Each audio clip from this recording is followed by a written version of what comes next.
भाई नेमाଳ ଯାଇଥିଲୁ ଠାକୁରଙ୍କୁ ଦର୍ଶନ କରି ଫେରିଲୁ। ମନ ପଡ଼ିଗଲା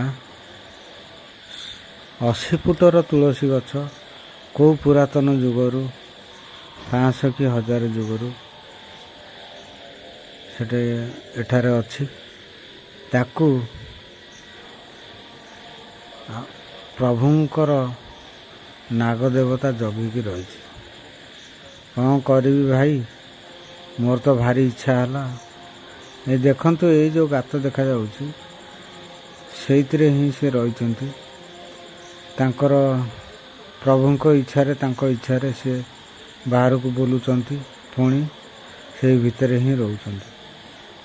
ହଉ, ମୁଁ ଆପଣମାନଙ୍କୁ ଏଇ ଗଛ ବୃକ୍ଷଟାକୁ ଦେଖାଇବାକୁ ଭିଡ଼ିଓଟି ବନେଇଛି।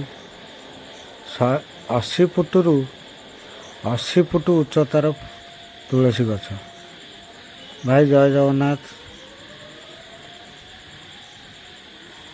ଜୟ ଜଗନ୍ନାଥ ଭାଇ, ଜୟ ଜଗନ୍ନାଥ। ଦେଖନ୍ତୁ ଭାଇ, 80 ଫୁଟର ତୁଳସୀ ଗଛ।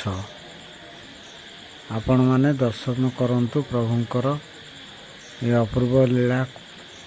କେତେ ଶହ ଶହ ବର୍ଷର ଏ ଗଛଟି। ଦେଖନ୍ତୁ, ଯେଉଁ ପୂଜକ ଆମର ସିଏ ଏଇଠି ପାଲ ବନ୍ଧା କୁଡ଼ିଆଟି କରିଛନ୍ତି। ସଞ୍ଜ ସକାଳ ତାଙ୍କର ପୂଜା କରୁଛନ୍ତି।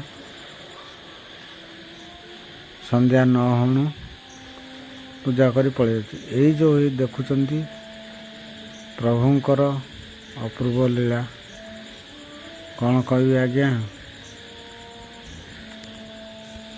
ଏଇ ଯେଉଁ ଗାତଟି ଦେଖୁଛନ୍ତି, ଦେଖନ୍ତୁ, ଏଇ ଗାତରେ ହିଁ ସେମାନେ ରହୁଛନ୍ତି। ଠାକୁରଙ୍କର ନାଗଦେବତା ତାଙ୍କ ଇଚ୍ଛା ହେଲେ, ତାଙ୍କ ଇଚ୍ଛାରେ ସେମାନେ ବାହାରକୁ ବାହାରୁଛନ୍ତି।